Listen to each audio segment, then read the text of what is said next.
And I 100% believe that whoever was managing him or whatever was absolutely just putting him through the grinder. Well, yeah, but there's also like the whole thing is he's also like actively fought getting help on a lot of stuff. Yeah, no, I and know. So like that could also just mean that like they were trying to give him actual medication for his issues. Yeah. So it's like it's hard to know what. Well, I just have very little faith in the entertainment industry in regards to that sort of thing. So I fully believe that they didn't help him in any way, shape, or form. Well, but I also believe that he's the sort of person who would fight at every opportunity and not want to seek help. And the thing is it's pretty common for people with bipolar and personality issues to actively fight against it. Once they're off of it, they're like, oh no, that was all poison, blah blah. So it could be either one. That he's specifically talking about there. Yeah. I'm not saying that I think that people were actively like going, oh, they're being kind and helping, but I'm also saying that I don't fall on one side or the other of like whether it was him being actively used or him saying that after he's had a break. Honestly, my position is that it's both. Is that they both didn't help him, and he actively worked against anything that would. Because a lot of it too is that like he's also been in charge of a lot of his stuff, so there's not been as many people to use him because has his own production and stuff. Yeah. So it's like it's hard, Of course, I can only speculate on this sort of stuff. I don't know him. I don't know his nonsense. Before I go too far, do you guys want Boston cream cake? Sure. Yeah. I don't know. Yeah. I don't know him. I don't know his nonsense. So I can only speculate. The other. I just have very. Given what we know about, it's not exactly Hollywood, but it's related. Given what we know about that sort of stuff, I have every reason to believe that they would just chew him up and spit him out. Yeah, but at the same time, like I feel like especially with music stuff, they're a lot less managed on that stuff. Music people are still pretty managed. They're ish. Like it really depends. I mean, they. Well, like the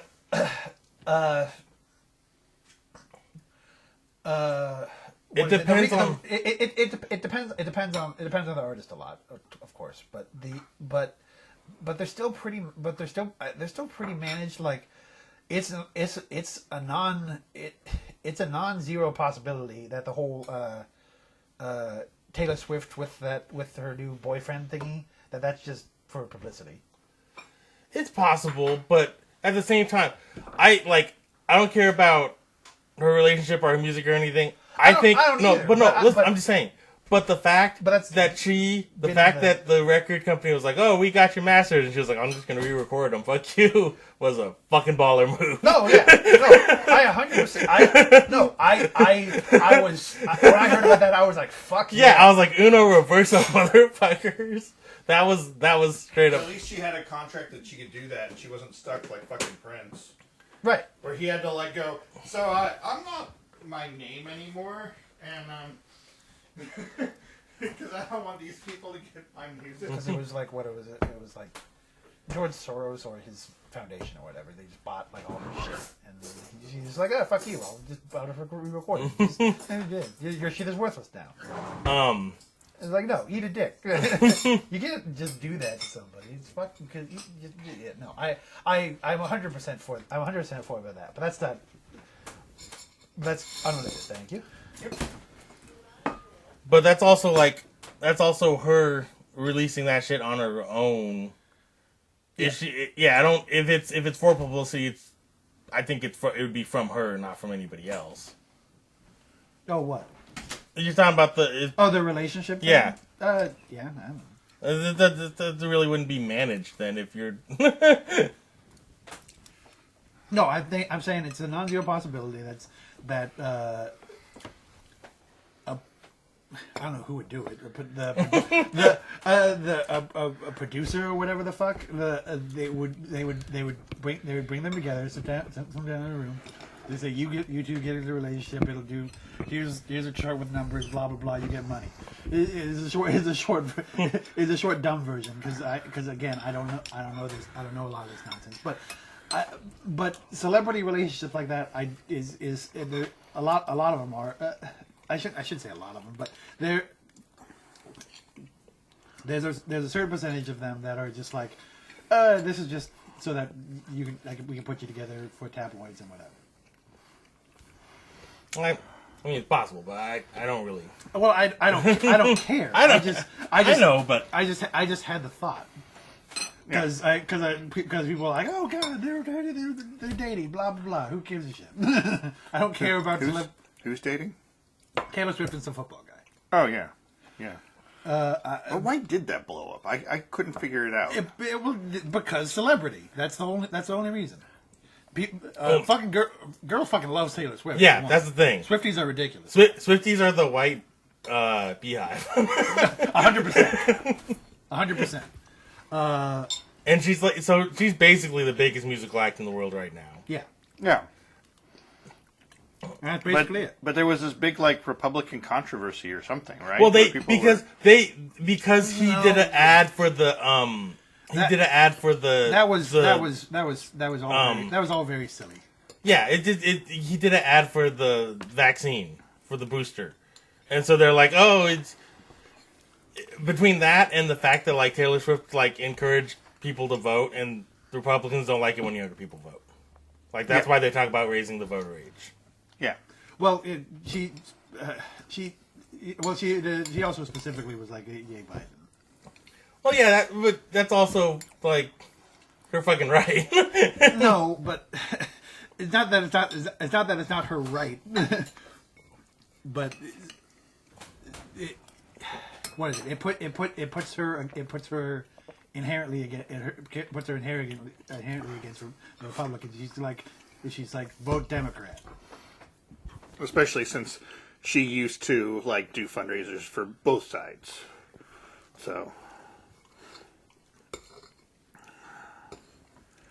But yeah, it's all dumb celebrity shit. It's ridiculous how little I've ever given a shit about any celebrity. But it was. I mean, there are a few that are like, this seems like a person I'd like to hang out with. I wouldn't mind hanging out with Henry Cavill, but that's about as far. I don't care about a celebrity as a celebrity. I wouldn't mind hanging out with Henry Cavill because he seems cool, and we have something to talk about. That's about it. I mean, I don't have any. I'm not a Warhammer guy. But I am. Yeah, but I mean, we could nerd out about something. I'm sure. I don't know. Let's see. The only nerdy things I know he's into are The Witcher and Warhammer. But I know he built his own computer and stuff, and so you could talk about stuff like that. But you don't do that stuff. No. So I don't know. So you don't get to hang out with Henry Cavill. Yeah, no, you're not invited.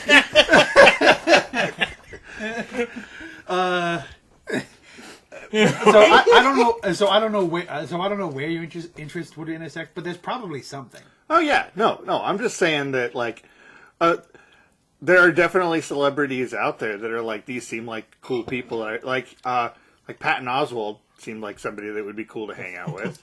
And there's several people that just seem like for their personas around. From what I've seen of Michael Keaton, seems like a pretty chill dude. But again, it's not like what is it? What's Keanu Reeves. Keanu Reeves seems like a really he's a person who people consistently say is he's very chill. Yeah. Mark Hamill. Mark Hamill seems very very friendly. Yeah. Not bitter and hateful. Yeah.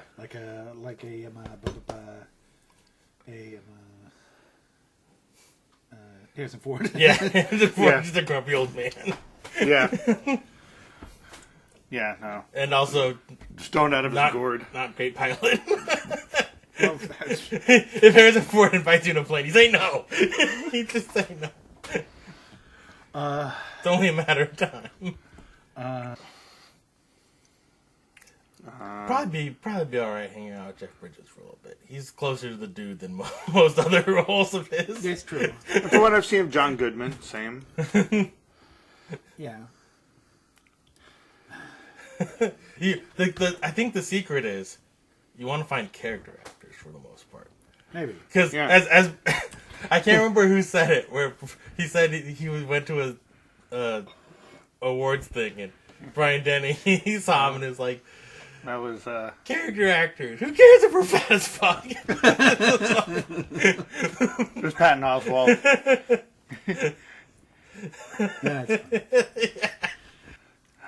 Typo.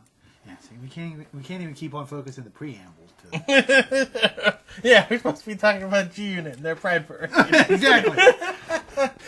That's what the show's really about. Wait a minute. Don't worry. And I got us about halfway through the thing where he didn't even say his name, so I'm sure I'll just edit somebody else's name in somewhere. Either somebody else's, or you'll have to like edit in. Just.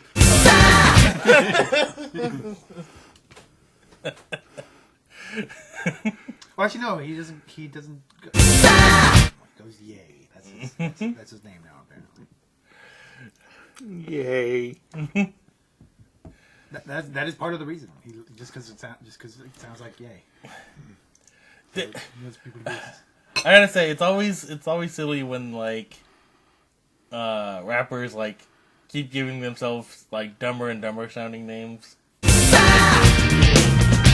Yeah. Like the Puff Daddy. The Puff Daddy one is definitely the one that sticks out to me because Puff Daddy is just way better than P Diddy. It always was. It always has been. And it always will be. If I met him, I would call him Poo Doody. Poo Doody. What's your name, Poo Doody? He's like, it's P Diddy. Oh, okay. I'll do the right thing. And then like, and then 30 minutes, and then 30 minutes later, you're like, Poop Doody. You're like, no, it's oh, okay, sorry. Sorry, man. Sorry. Peace out. Touch your furry wall. sorry. No, P Diddy. I'll remember this time. P Diddles. P Diddle. Poopy doo doo. Pee wee diddlees. All right. Anyway, terrible rap names aside. It's a forever long night. Intro night. Forever night because they intro. They last at least 2 hours. I do. My notes for this one is really long, but part of that is because since I found that wiki, I then copied the episode description at the bottom. So if we go, wait a minute, what happened there? I can scroll down there and they might have the answers. Clever girl. Okay, so immediately I had a funny thought on this one, and it turned out to be wrong, but I wanted it to be right. So there's these two guys. They're like at a desk. They're in what can only be described as murder warehouse, where all the murders happen. Yeah, it's one of their 3 locations. They have found yet another murder warehouse. But this murder it does look a little different. It's like it's weird because it's always a different warehouse, but the plots exclusively take place in warehouses. It's true. It's kind of like the one of the Best the Worst movies had. The people are over at the Rapeco building. It's like, you wouldn't believe what's happening at the Rapeco building. It is weird. It is weird how many murder warehouses there are. They genuinely seem like they're sort of different places, but they're all just the same sort of place. which is weird. Which is weird. So it makes it seem like they got like 6 or 7 warehouses and set them aside for the season. And they're like, okay, this is where you can break all the windows you want. You can do whatever. It's just one, but they just shoot it from different parts of the warehouse. It could be. It could just be like one industrial park. That's much more likely. But they do. But some of the warehouses definitely have like a different feel for them. Well, see what it is when one person ends up dying in the murder warehouse, it gets the ownership changes, and they redecorate and have to like scrub out all the body lines, chalk marks and stuff. I was wondering if the murder warehouse had like werewolf rules, so that it affects another warehouse. So what I think the probable solution to this is they had one real warehouse they shot in, and then they shot like 12 different exteriors of warehouses to keep explaining that this is a different warehouse than last time. Trust me. That's definitely much more likely. That is the power of the establishing shot. It definitely is much more likely. They might have filmed inside like maybe 2 warehouses, probably just one, but maybe 2. Yeah, that's what we call the MacGruber syndrome. So anyway, these 2 guys, it looks like they're editing porn, which is not the part I was wrong about. The part I was wrong about was... I thought they were. No, I said that's the part that I wasn't wrong about. Oh. They're doing the porn thing, but the part I was wrong about was there was something on the desk, and because it's low, it's, the picture quality's not great. No. I was like, does he just have a fucking whole pie in front of him? Turned out it was like a weird, like, not a bowl, but like a dish of popcorn. Yeah. Oh. Okay. It was like a It kind of looked like a pie, though. It was like a glass pie thin type dish thing, but full of popcorn. Yeah. Okay. I wasn't 100% sure there was popcorn either. It wasn't it wasn't until it like got a closer look, like the third or so time that it cut to it. When he started throwing it, when he started throwing it, definitely. But like when he first, I think he started eating a little bit. There was also like some just like on the desk. So I looked at it and I'm like, pie. I figured it out there, and then he started throwing it. I prefer the idea of 2 bros just hanging out watching porn and eating a whole pie. Bro night.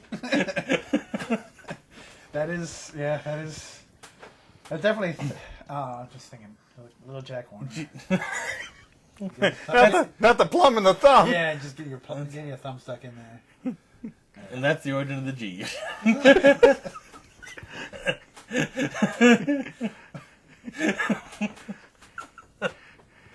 What a good boy am I.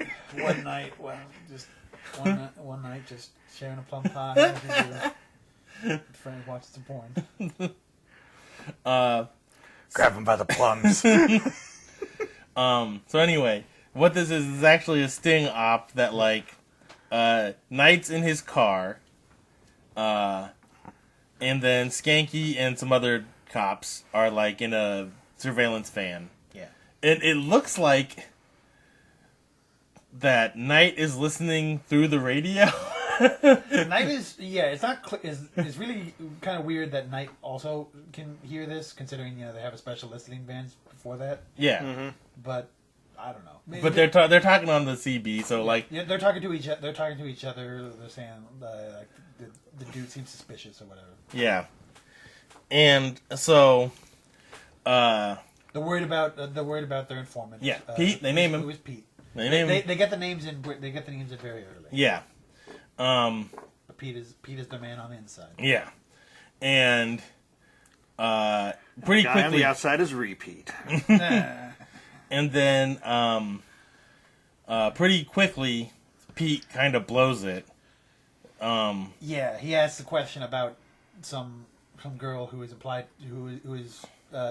dead. Yeah, and her name was Betty Gilroy. Yes, who is dead, and it's implied that she was killed by the other dude whose name I don't remember at the moment. It was Kozak.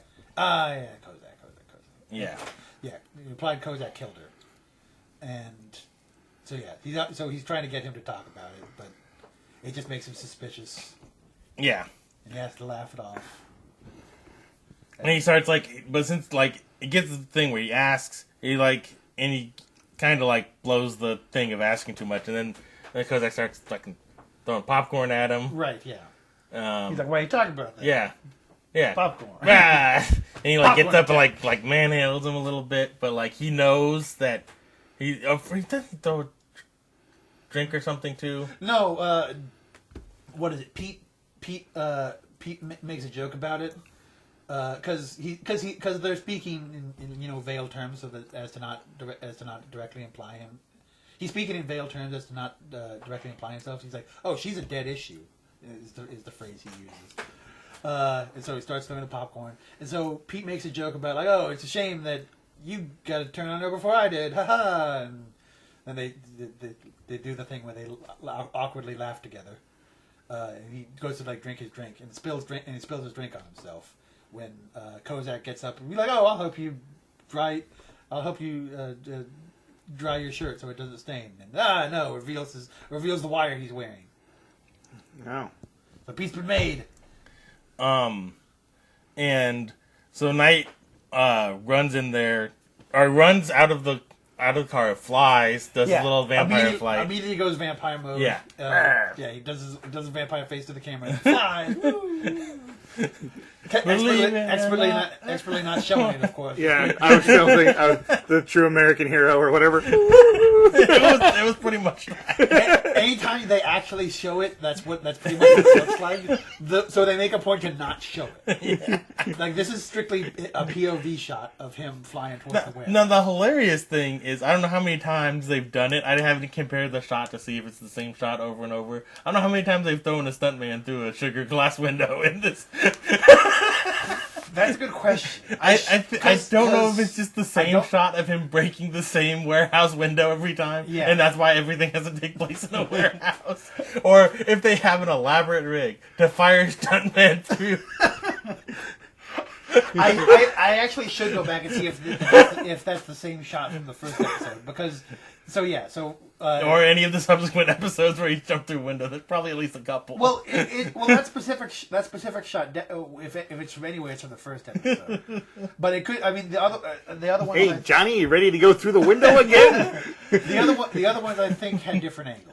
I think. I'm not gonna say guarantee on that, but I think Gladys has been baking that window. I like the idea that for the entire show, they just had one time where they threw a guy through a window and they just had it like 18 different cameras set up around. That's possible. like the Matrix filming the bullet time sequences. Right. Or they just reuse the footage and it's just like Jazz getting thrown out the door. That's what we need to do. We need to edit the Jazz getting thrown through the window. Very similar effects. Very similar effects.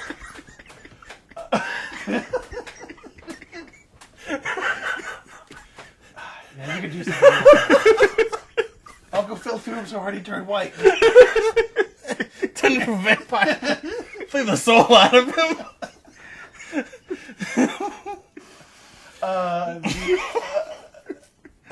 But no. They're struggling. Pete and Kozak are struggling, and he's like, "Oh, you're a rat. You sold me out." Blah blah blah. That whole spiel. Yeah, and like Pete's like, "I'm sorry." Yeah, Pete's all, "I'm sorry. They forced me to do it." Blah blah blah. Well, Knight's zooming in. Yeah. Trying. Actually, when I say zooming in, like kind of literally, because the camera really just zooms in on the warehouse. Yeah. And shakes a little bit. Yeah, they didn't have the technology to strap a GoPro to a stuntman and throw him through a window again.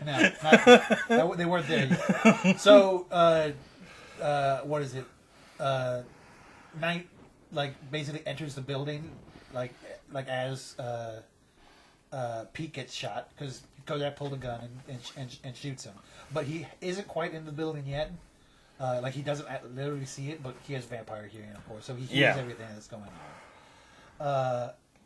But he doesn't literally see it, and he busts in the window and he's like, "I got you, Kozak." Yeah.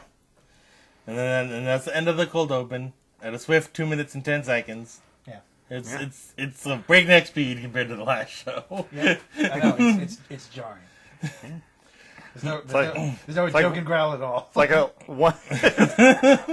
like 1/5 the speed. I don't know. We should also compare the vampire to the joke and growl. Maybe we slow down the vampire hiss 30%. You get a joke and a growl. Maybe. I don't know. So we come back and you've got Skanky and Knight talking. Yeah, like the what is it, the rest of a bunch of other officers like at the scene. The captain's there, and so they're all there, like looking at evidence, scoping the place out, looking at evidence, and arresting Kozak, basically. Yeah, and they're like, it's a shame we couldn't save Pete. And then Skanky's like he volunteered, he knew the risk, and Knight's like, well, he had like an 18-month sentence hanging over, and we kind of convinced him to do it. And Kozak's like swearing that he didn't shoot Pete. He's like, I found the wire. I knew the cops were right outside. Why would I shoot him? Right before that, the hardest line in that episode, I think, they talk about because like I said, this Kozak guy is like doing sleazy porno stuff. Yeah. That's his main shtick. This is a porn warehouse, not a murder warehouse. Yeah, it has become a murder warehouse. It's a porn and now murder also warehouse. See how many of the 7 deadlies we could squeeze in. So first I gotta eat this whole pie.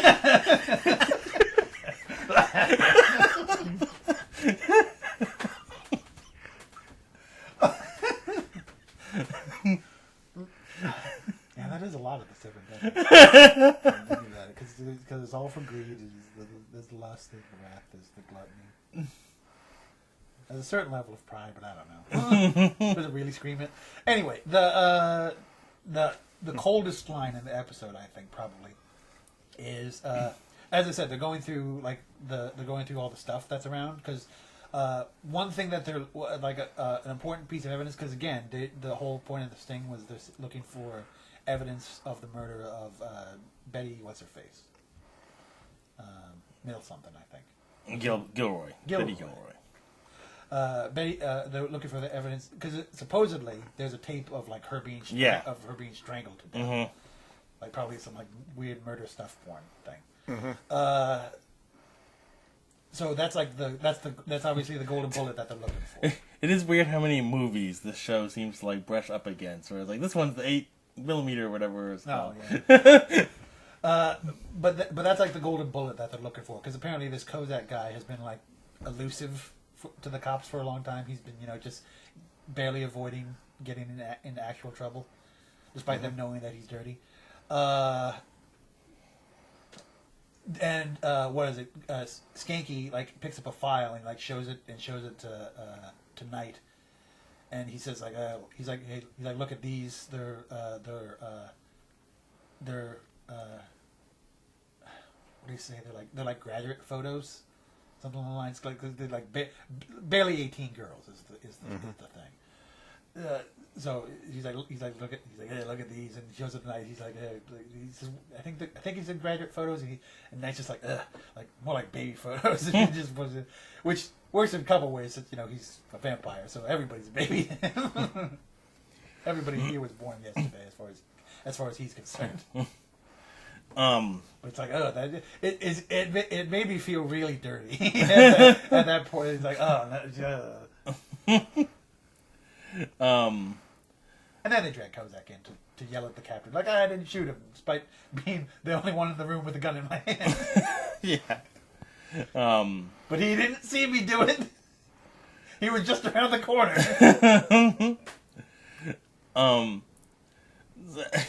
The weird part is, like, he never, in all his stuff, he never talks about how fucking Knight jumped through a window that was like 20 feet off the ground. Like, on the third story or whatever. Yeah. he never even mentions it. It's kind of crazy. And then some broad comes in who just she's vampire looking, but not like real vampire looking. She's like she's trying to look like a vampire, but She looks like Kate Blanchett dressed as Lilith. Like, not really quite Lilith, but yeah. No, that's pretty apt. It's all wrong. Yeah. And she is the worst. She's pretty awful. So like Kate Blanchett dressed as Lilith. Yeah, a little bit more attractive, but yeah. No, she is like the worst in this interaction. Yeah. She introduces herself as Mistress Tamara Dugan. Yeah. You're like, what's your name, Miss? And she's like, Mistress. Yeah. Like, fuck you. Yeah. Punch you in the gut just for saying that. And like, Skanky, barely talks to her. Barely. Yeah. In this particular scene, Skanky is 100% my mood kindred. And he's just disgusted with her and everything in his room. And so he asks for her number in case they need to ask her any questions. And she's like, "Oh, cops are my best clients." She makes a bunch of sleazy comments. Like, cops are her best clients, and something along the lines of like how she'll let him like shine her boots or whatever. Yeah. And then like almost. It had actually of disrespect. Like she doesn't even actually give him her number. She just says like let your fingers do the walking. Yeah. Because which is to say, look me up in the phone book. Because that was the thing at the time. That you see, back in the day when you were writing Baywatch Nights, there was a thing called a phone book. No, and again, as said, Skanky being my mood kindred is like he turns away and like does has a good line where he says, "Oh sure, I look in A for like I look under abuse, under self abuse or whatever." It's like, yeah, it's also clear that like. No, she's awful. I hate her. I hated her from like the second I saw her. Yeah, but it's like the it's sort of like the 50 Shades of Grey thing where it's like somebody who doesn't know anything about it, like writing their idea of what like a dominatrix would act like. It does feel a little bit like that. I don't know. It's like I don't know exactly. At the right way they should act, but it's not that way. well, at the same time, she's also supposed to be a scumbag dominatrix. Yeah. So I could see a scumbag dominatrix sort of being like this. So I don't know if me hating her is her being a good actress, or me just or just something about her general attitude pisses me off. It could be one or the other. And they might have just done casting call for bitchiest person they could find. It could be both. She could be a total bitch who just happens to be good at acting and just didn't have to do a lot of it. Or it could be like the Joffrey Baratheon thing, where she's just really good at acting like a bitch. Yeah. Oh, that poor bastard. So, does he look like a bitch? Yeah, kind of. So, back at the station, like everybody's like throwing Knight a party because he's responsible for nailing Kozak because he said he saw Kozak shoot Pete. Yeah. That's like the thing is when they were arresting him, he's like, "Yeah, I saw." Right. Because Kozak insists that nobody saw him do it. That Pete shot himself. Yeah.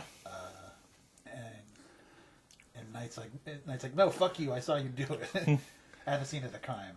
And so now that's part of the thing. Yeah, and so it almost like it almost seems like Captain doesn't believe him immediately. Yeah. Because he calls him into the office, and there's the prosecutors waiting in Stonehouse's office, and like when fucking Knight comes in, he turns off the light, and it's like a table like this, and there's one fucking light just shining over aggressively, and there's like the reel-to-reel tape machine set up, right? And they're like, "Okay, tell me what happened," right?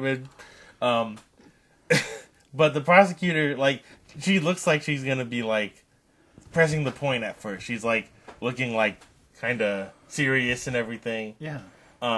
And then Knight tells his side of the story, which he has to like then make up the part where he didn't fly in and be a vampire. Yeah. So he talks about like And then I hissed. And the camera zoomed in on me. I put my arms out. I spent 7 blood points to use the fly power or whatever. So he said, I climbed this fence and then I ran across the field and then went up some stairs. He had to go in through a window. Yeah. Because he couldn't go through the main entrance. Yeah. And then he went up like two sets of stairs or whatever. Yeah. And which as soon as he was saying that, I'm like, "Geez, man, you couldn't have come up with a better version." Yeah, I know. I'm like, this fucking thing's taking longer to explain than the scene was, man. Yeah, I mean, so much of it could have been avoided if so much of the suspicion in his testimony could have been avoided if he had just been like if he had just said that he had like started moving much sooner than everybody else. But so then outside in the main like bullpen of the station, like Nat shows up looking for Knight, but he's in there telling the story, and then he finishes saying that he saw Kozak pull the trigger, right. But then, like, he's also, like, having, like, the flashback of, like, going through the window and hearing it. Because when he's telling his story, his fake story, they show, like, reenactment of him doing the stuff he said he's doing. Yeah. So he's, like, climbing the fence. But then also his memory... But then... At the end, also his memory of what really happened. Where he vampire flies through a window. Yeah, where they throw Steve the Stuntman through the sugar glass. And so once he says that, he saw him pull the trigger. She's like, okay, cool, great, everything's great, sweet. Go back to your party. Yeah. Eat some cake. Eat some sheet cake that Skanky insists the wife spent hours to make. Yeah. She obviously just bought from Safeway.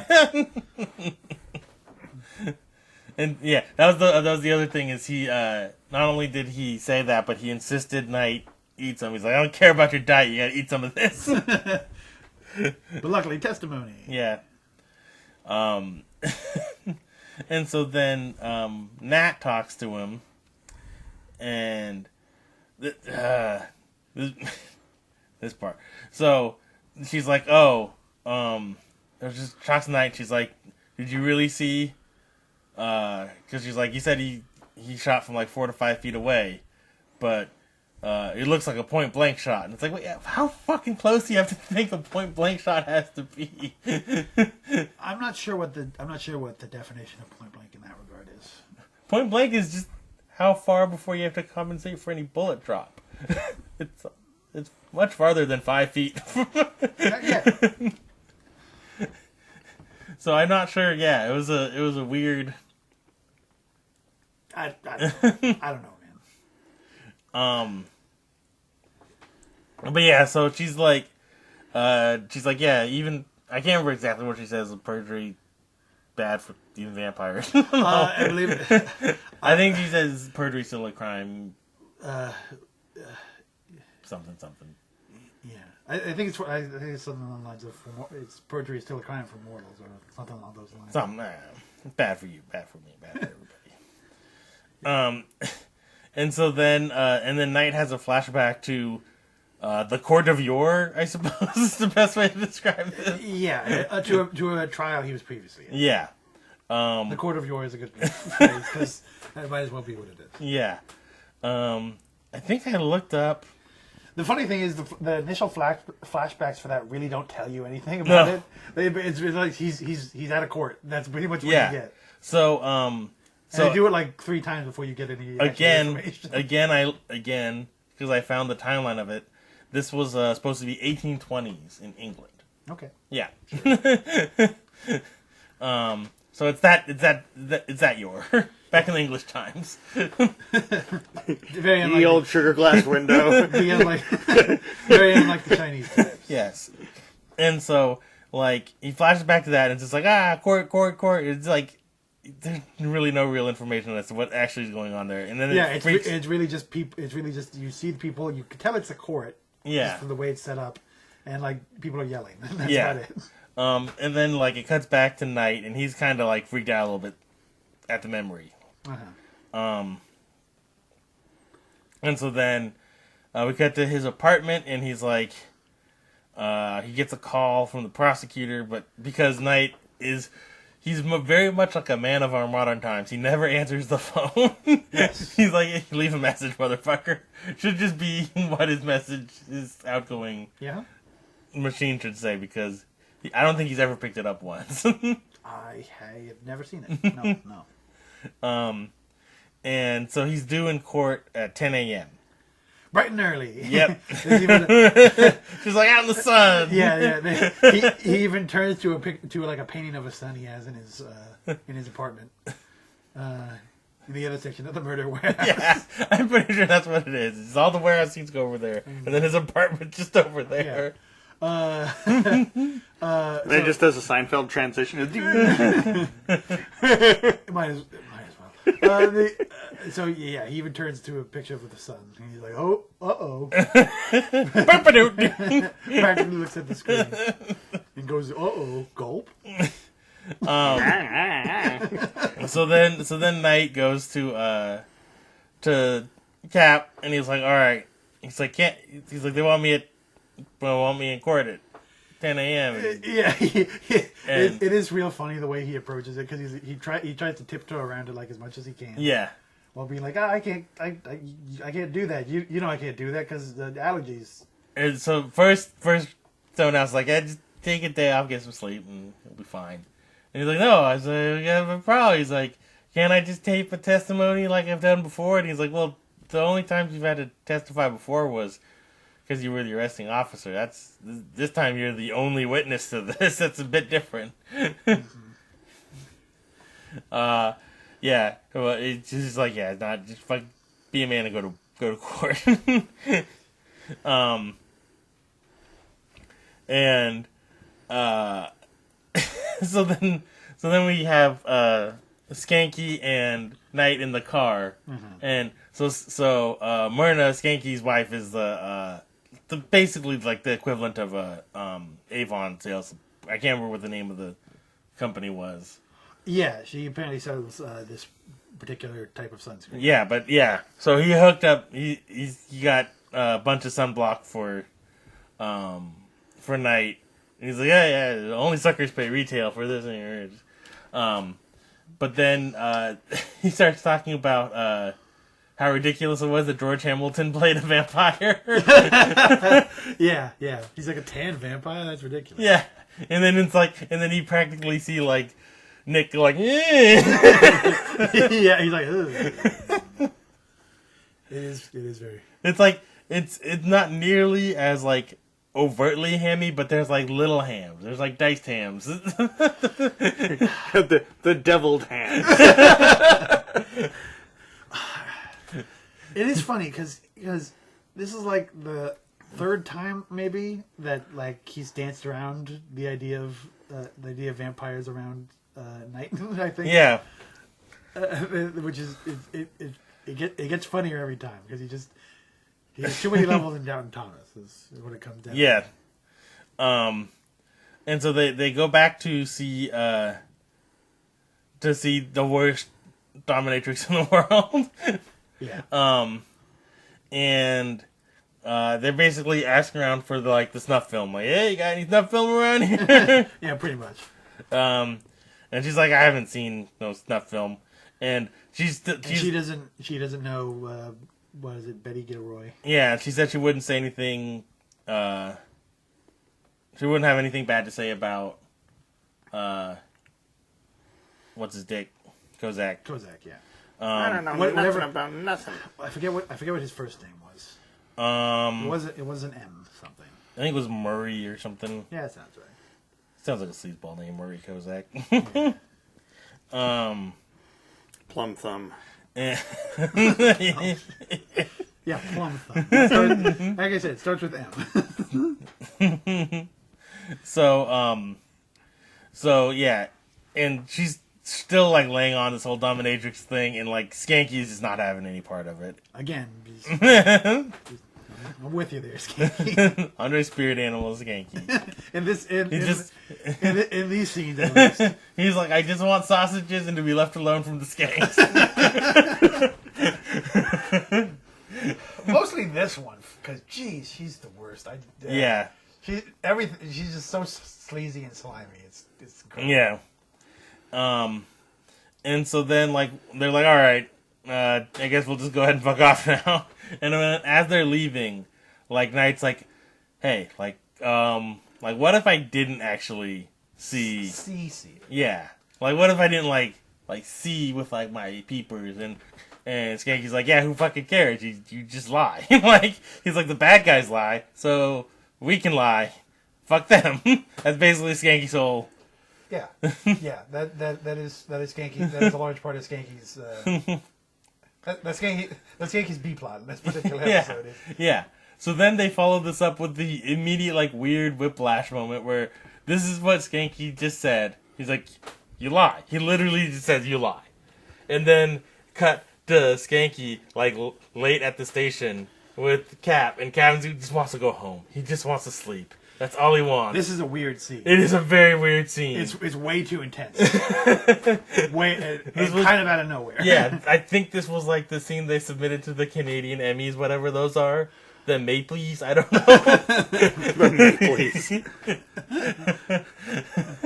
What is he doing? The Golden Beaver Awards, like I don't know what they. No, the Golden Beaver is something specific. I think that's what the porns were making or winning. It'd probably be like I don't know. Well, that's like the Golden Globes. You get like the Silver Goose or something. I don't know. Canada Goose.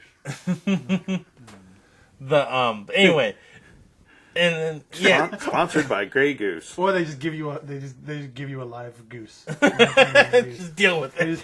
They just hand it to you and leave you on the stage to wrestle with it. Yeah. That would be I would actually watch that kind of a show. The winner has to fight a goose.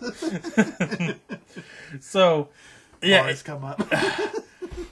Yeah, this cat all Cap wants to sleep because it's like 4 a.m. and Skanky is like, why does nobody trust police anymore? Yeah, Skanky is having a deep existential crisis. Yeah, it's like on the outside he's just like brazen about just lie and just fuck it, and then on the inside he's like, oh my god, the pathos.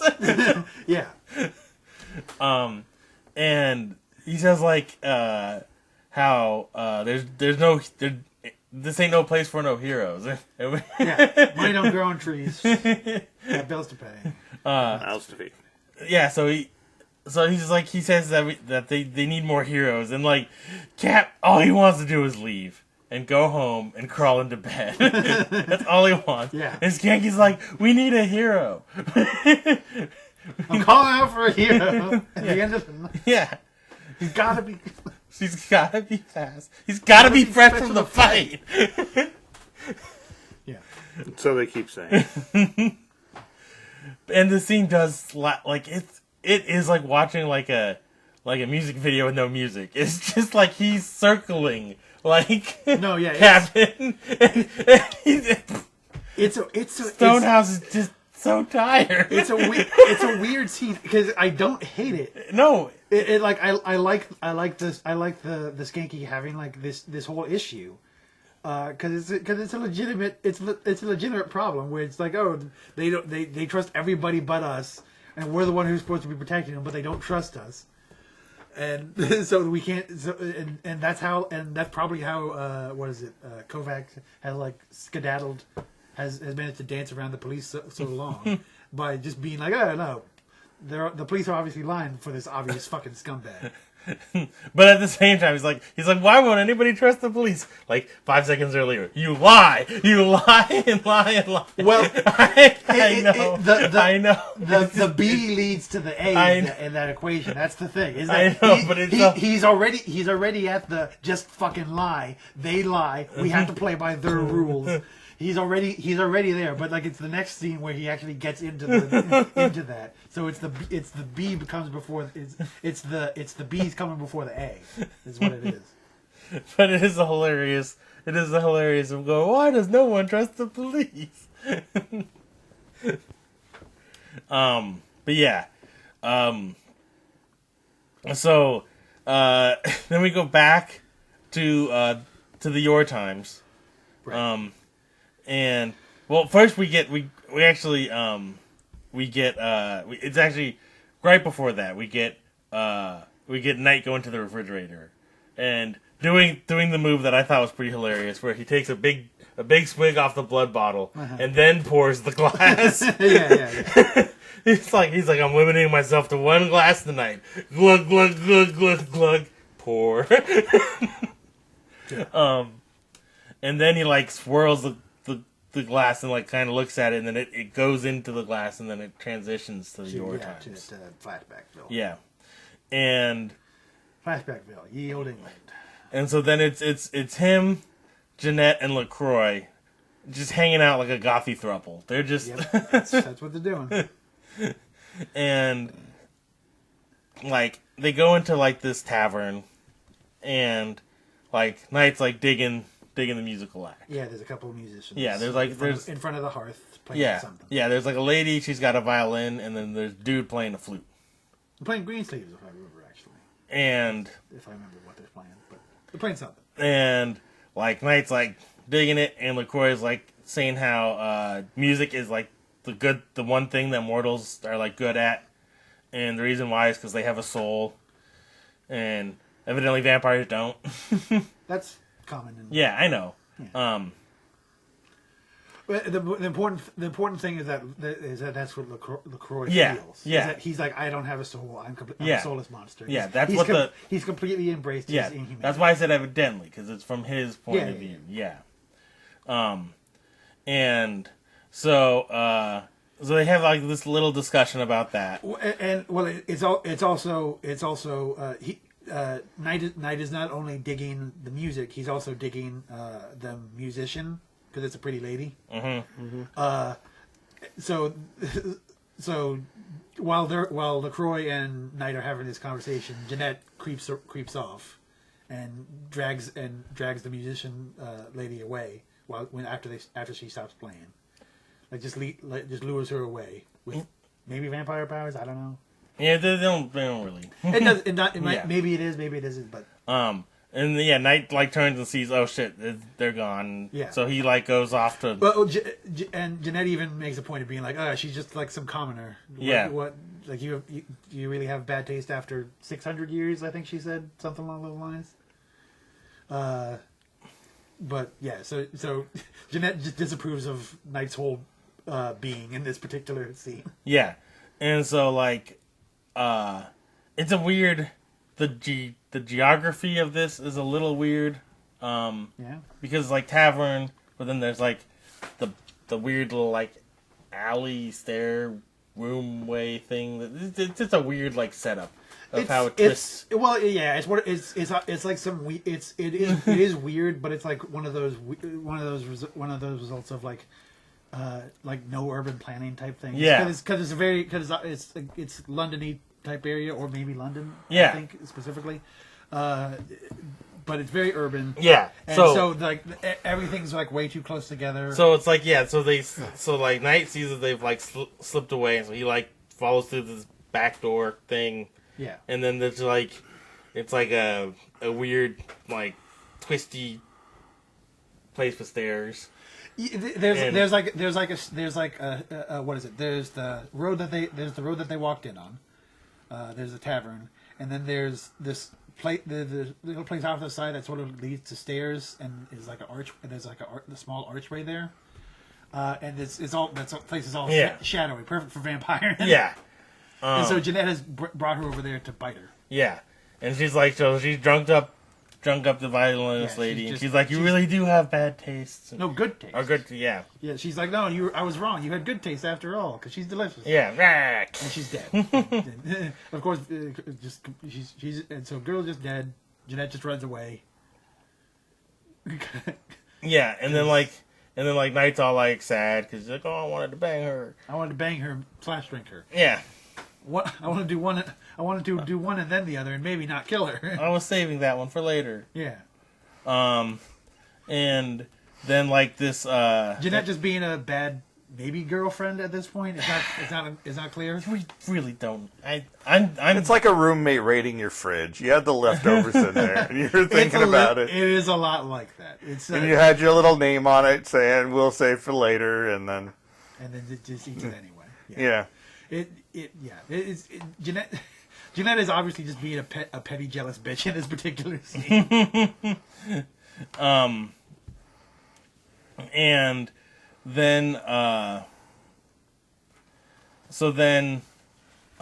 the flute guy, finds her, the other magician of the act. Yeah, and then a lady turns a corner and sees Mr. He has a name. It's John Underwood.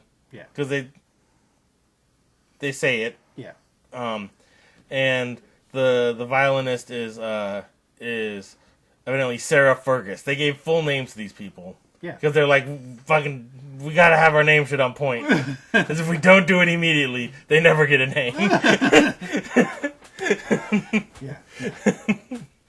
So, and so the lady that finds them is the lady that was in the court scenes earlier, in some of the screaming. Yeah. So she's you killed this. She stumbles upon this, and she's, you killed her. You're a murderer. Yeah. And what is it? Knight sees this all go down. Yeah. While hiding in the shadows. And crying a little bit. He sees this all go down. So he knows that he didn't do it.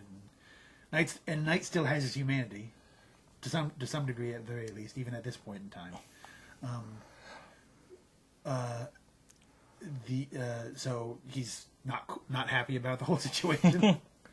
All right, we did skip one little scene because my eyes jumped from one part of Skanky talking about being a hero to the other part of Skanky talking about being a hero. Oh, wow. Where Skanky went to Knight's place. Yeah. So after Skanky left the station, he went to Knight's place because it's it's the night before the trial. Yeah. And he basically goes there and tells Knight to be the hero. He's tell him what you got to be the hero. Yeah. We can get this guy. Yeah. You just have to lie well. and Knight's it's funny because Knight specifically asks if. Oh, right, yeah. He asks if Skanky got some bad souvlaki. Yeah. You hopped up on some. I think he calls an extra large souvlaki. Yeah. I think is what he said. So even he's in on the joke. Yeah, so that happened before he hit the bottle in the flashback thing. Yeah. So then we get the little scene of how Knight gets to the courthouse, where we see his car pull up and then pull into the garage, and then Nat gets out and pops open the trunk, and Knight was in the trunk. Hey. And she's okay.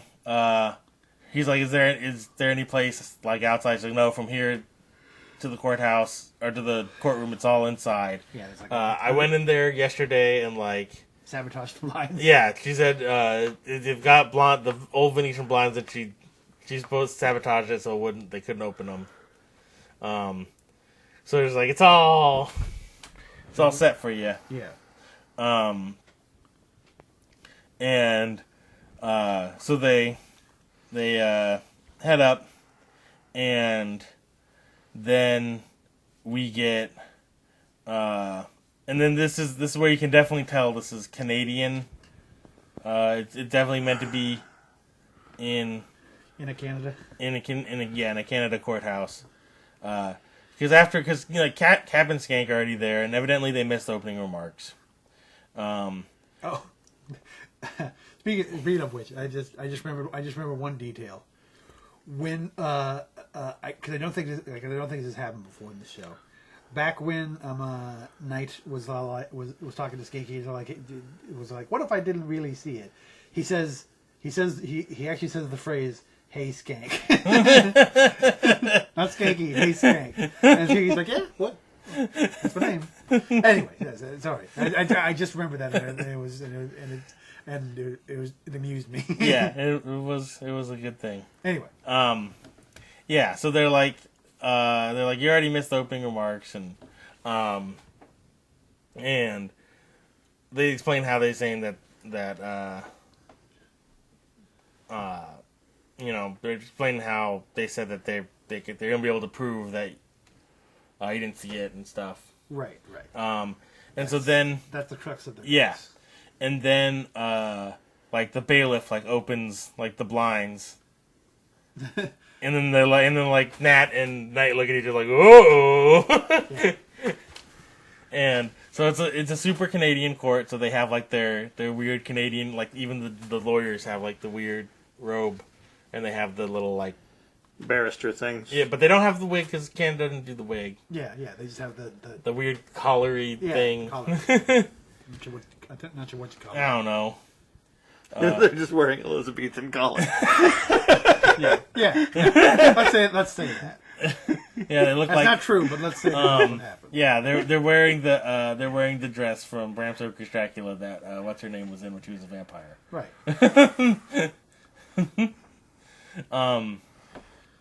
And Elizabethan collars. Just thinking they all just have great tits. Knight's like, hey, Skank. And Skanky's like, what? No, not you this time. Oh, sorry. Yeah. So, yeah. So they have, like, Kozak is swearing that when he's on the stand, he's like, as he's testifying, like, Knight's having more flashbacks to the trial. Yeah. Before, in the ye old times, where the witness there is swearing that John killed, I already forgot her name, Sarah. Right. It's like the Connors from Terminator, John and Sarah. Oh, yeah. And so like so he's having the flashbacks to that, and then meanwhile Kozak says that Pete did it himself, like he shot himself because he was all like regretful that he was snitching on his friend. Yeah. And then one of the cops... That he just went crazy. Yeah. And then one of the cops who's, like, sitting with, like, one of the plainclothes... Or not plainclothes, but one of the uniform officers. Who's with Skanky and all them. It's like, shut the fuck up, man! Yeah, basically. He just starts yelling shit. Fucking... And so the judge, like, calls a recess. Yeah. And, like... and during the flashbacks to the ye old court, Knight remembers like telling the court like, no, like a lady broke her neck, and they're like, shut the fuck up, no woman can do that. It's basically she's a vampire. Yeah, and it's important that she didn't because the witness in that case did not see that happen, yeah, because it didn't. That's not what happened. Yeah. The fucking vampire got it. Yeah. All her blood's missing. I don't know why that's not. I know, like, forensics wasn't really part of it, but still, all your. I mean, the two holes in the neck should give away something. And the complete absence of blood from the body. I don't know if a vampire drains all the blood that fast. Maybe it's not. Maybe it's not 100%. I mean, if you might have had time for a couple pints, and that's a good point. It's really not clear how fast, because some vampires they do straight up work like that. But that is a good point. It might not be. And it doesn't look like they have to like take that much, because like right. It doesn't look like Knight's going through those bottles too fast. Well, Knight specifically. I know he's trying to wean himself, but that is a good point. It's not clear how much they need, and how much they take, and how fast they can. Yeah.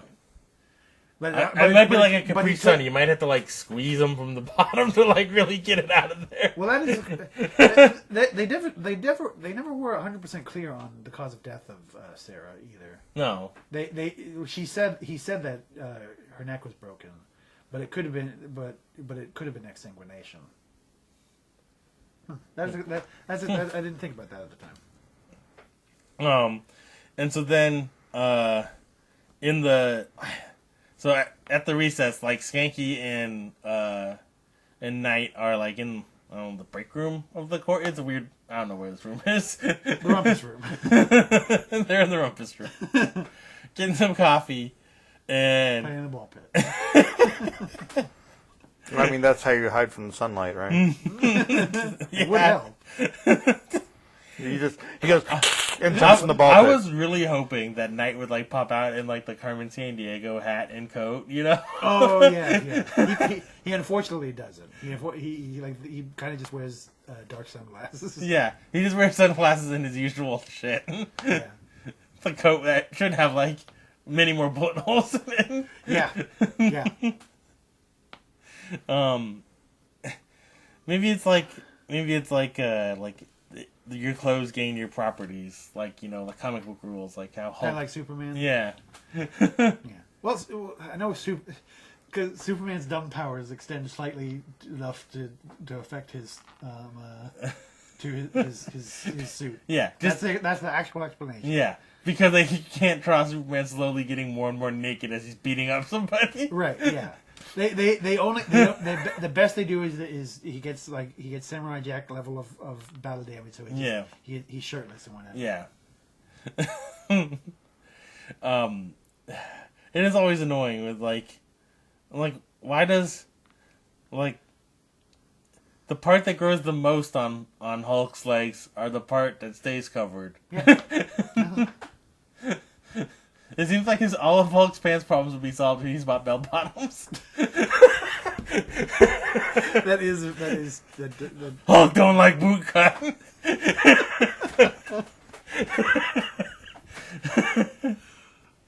Yep. Hulk thinks bell bottoms will make a comeback. Hulk never skip leg day. Hulk won't show off. Hulk prefer capris. Well, I mean, but he does have like the form-fitting purple shorts. Well, yeah, but the thing is always like it tears at the knee. Yeah. And they're not always they're not always stretchy shorts either. A lot of times they're like jeans or whatever. Yeah. It just it'd just be much more horrifying with naked Hulk beating the shit out of tanks and stuff. I think some comics have had him like fully rip out of clothes, so he's just naked, and they just don't show whatever his Hulk dog situation is. I don't know. I don't want to know. Yeah. Dick slaps tanks out of existence. I disarmed his weapon. Both of them. But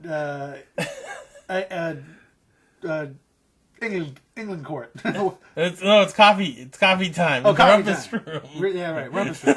Rumpus room.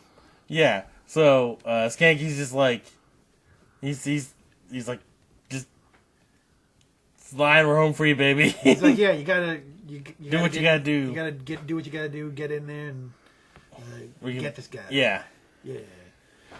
And Team cops on 3. 1, 2, 3 cops. And Knight has doubts.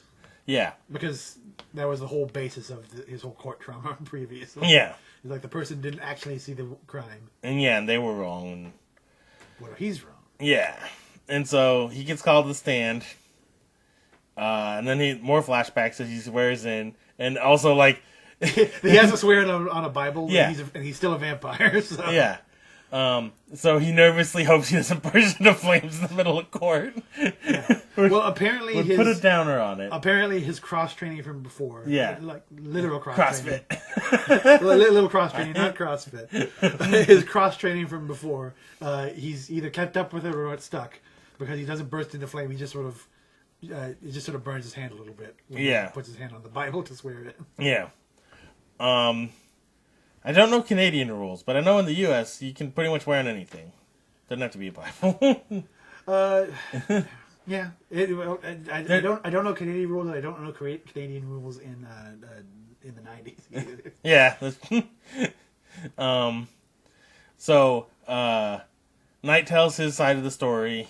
Again, talking about going in and climbing the fence and everything and through the window and up the stairs and around the corner and and then as he's doing that, then he also has flashbacks to the old courts again with the whole thing of the Yeah, the witness stubbornly insisting that she definitely saw this murder happen, even though she didn't. Yeah.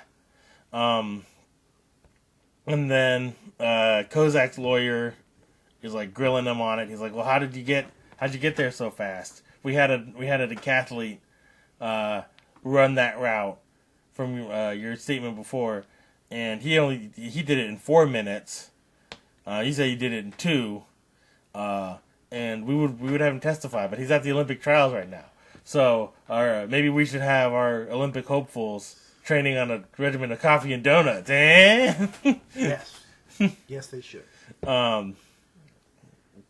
And then you get like the exterior shot of like the sun creeping up over the building, right. And then we see the sun like creeping across the witness stand. Yeah, and so Knight like creeps his fingers back a little bit so they do not burst into flames in front of everybody, which would be a real surprise. It'd be pretty awkward. That's hard to explain. I do wonder what they would do if he's like, "Oh yeah, I'm a vampire. I just flew in there." Like, there's no crime against being a vampire. It would be kind of funny if he's like, "Oh yeah, I'm a vampire. I flew in there." And like, "You're a vampire? Prove you're a vampire." He just floats. does vampire face? He's like, "What do you mean? I can eat a person. I'm trying not to do that." Yeah. Look at my hand; it's all burnt from the Bible. Yeah, look at this cross burned into my hand. I can do it on the other hand if you want. Yeah, it hurts like a son of a bitch.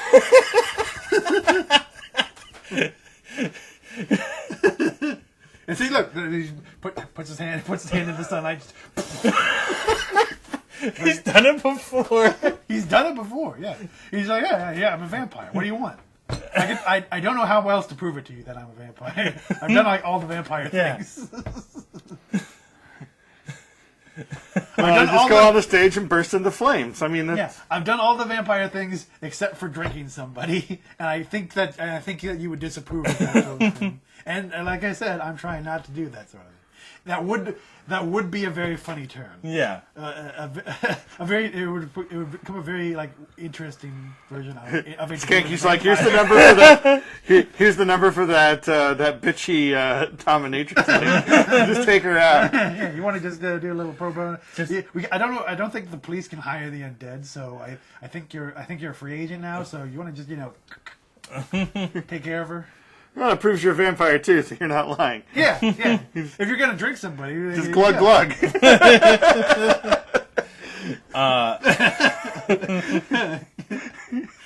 That would be a very funny flex. It's like, no, we don't believe you're a vampire, even with the floating and the vampire face and the birth and the flame thing. And he's like, fine. What do you want me to do? Drink somebody? I can do that. You want me to? I'll do it. I'll if you prove it. You say it. I'll do it. They're like, yeah, fine. Drink somebody. I dare you. He just goes, fine. Flies out, grabs dominatrix. He just drinks her in front of the whole fucking court. Be like, yeah, she was a scumbag. She was probably in on it. Now, do you believe I'm a fucking vampire? Who else doesn't like anybody? Okay. Yeah. Somebody says Bob from accounting. An anonymous note here says, the guy who raised the price on souvlaki? Damn it, Skank! The guy who when they say it's the guy who raised the price on souvlaki, it absolutely cut to Captain Stone Tree, and he would look to the side, and then the camera would pan over to Stinky, and he'd just be like, looking innocent. And so Knight's like, no, I started in when it sounded like there was before they found the wire, when it just sounded like he was starting to get a little suspicious. Yeah. So then the lawyer, like, point blank just asks, like, okay, did you actually see? Because my client swears there's no way you could have seen it because it didn't happen. So did you actually see it? And then Knight keeps like flashing more intense flashback moments where he's like, but he's like, where the other witness is all like, I saw her murder her, and he's like, no, but you didn't. I saw you. Yeah. And so it's like flashing back. It's like a loop of scenes. Yeah. Where like the lawyer's like asking, and then like a flashback to the trial, and then like the flashback to like them talking about lying, and you circle and circle. Right. Yeah. Flashback to what is it? The captain initially being like, "You get on the stand and you tell him what you saw," and all that stuff. Yeah. And it goes over and over. It goes like 2-3 times. Yeah, it doesn't do it that much, but it's enough. Yeah, you get the point. And then Knight's like, I didn't see it, and then the lawyer's like, I didn't see it. Move for dismissal. Dismiss all charges. He didn't see the actual gunshot just 3 seconds afterwards when Right. the guy's holding the gun, and judge like, no choice, dismissed. Yeah, he only saw the man. He only saw the man collapse on the ground dead after he heard the gunshot, and then entered the room with them. And the other man had a gun in his hand. Yeah, the still smoking gun, a literal smoking gun. And like, not only that, but like it was definitely Kozak's gun too. Like, he personally has the gun. Yeah, it's his Well, gun. and the big question is, like, where if the other guy shot himself, did he have a gun? He didn't. Exactly. Well, and more importantly, they know the gun that was used because they have it. They know that they know that there's the one bullet missing. It matches the bullet that did the killing. So, well, yeah, and it's like there was like a brief struggle with the gun. Yeah, the whole argument rests upon that he struggled. They struggled with the gun, took the gun, and shot himself. It's also from the viewer's perspective, it's also really unclear like where on the body Peter got shot. And also, Pete, I should say. Yeah. He's only referred to. there's also that whole gun residue thing. Yeah, because there's a lot of things that they're like, no, we only have the word of this one cop. Everything else is circumstantial. Right. Which makes you understand Skanky's position, where they just don't believe the cops in any way, shape, or form. But the thing was, they only believe the cop. If you don't have the word of the cop, nothing else matters. It's the complete opposite. Because if he says yes, they convict him. But since he said no, he didn't actually see it. They're like, oh, nothing else matters then. If the cop didn't physically see it, it's legal. As long as the cop doesn't see it, it's legal. It's basically the stance of the court of Canada. Well, no, it's not the opposite. They're saying that the cop is saying one thing, and the other guy is saying the opposite. But the cop, did the cop 100% see this? Was he just around the corner and just only heard it? Because everybody knows you can just fake gunshots super easy. Well, the gunshot is not in question. I know the gunshot's not in question, but it's the who doing the shooting. Yeah. When it's obvious who did the shooting, because again, smoking gun in his hand. I know. Well, the only thing I can think of is because of criminal court, a lot there's dual possession. That's a whole thing. Well, and the beyond a shadow of a doubt. There's that too. But dual possession is a thing in gun-related things. If two people are holding on to a gun, they're technically both responsible for what happens for it. If somebody goes and grabs a gun and then gets shot, he's also responsible for shooting himself. But the whole the ridiculous nature of the way it works, where it's like, oh, once he says he didn't actually see it happen, like, no, nothing else matters. Yeah. It's so hilarious. It's real ridiculous. It's like, how do they get any of the other cases to stick if you need a cop to witness the murder for it to fucking... Yeah. Well, this leads to Skanky's position, where it's just, you have to say you witnessed the murder. Because if you have... a camera saw it, that's not a cop. I don't see the badge on that camera. Well, again, but then Skanky's position doesn't make sense because he was saying that nobody trusts the cop, but the only way you can get a conviction is if the cop saw it and says he saw it. That's why in Canada all cameras now have badges. We've deputized all cameras. And before you give a witness statement, we slap a badge on you. we can't give you a gun, but we can give you hockey gloves to drop for a fight, and that's pretty much that's like. But they don't believe anything else about what the cops are saying. The only before you take the witness stand, we have to deputize you. As soon as the cop says the slightest thing that's not 100% accurate, dismissed. No. He's a liar forever. Well, to be fair, you know and I know that he made the dumbest bullshit cover up for his. I know he made the dumb bullshit cover. But that left the door open for the lawyer to question it because it was obvious because they knew that that's not how he got there and that's not what happened. So like that opens the door. Now but I don't see a badge up there. Anyway. So we have to deputize all witnesses before they take the stand. Anyway, they throw out the case. They dismiss all charges, and everybody's not happy. Yeah, that's the weirdest. That's the weirdest. It's very silly. Yeah. I 100% be like, I 100% felt like they were going to be like, oh well, he fucked up in his regard, but they're going to get him somehow or some other way. Yeah. But I was like, nope, just dismiss all charges. I was like, what? I had to pause just we to believe laugh. this obvious scumbag. And it was like, and the bad thing was, it was like, it would have made more sense. It would have made more sense if he. No, wait. No. Here's how I can finish. Here's how I can circle this square. They believe Kovac in his testimony because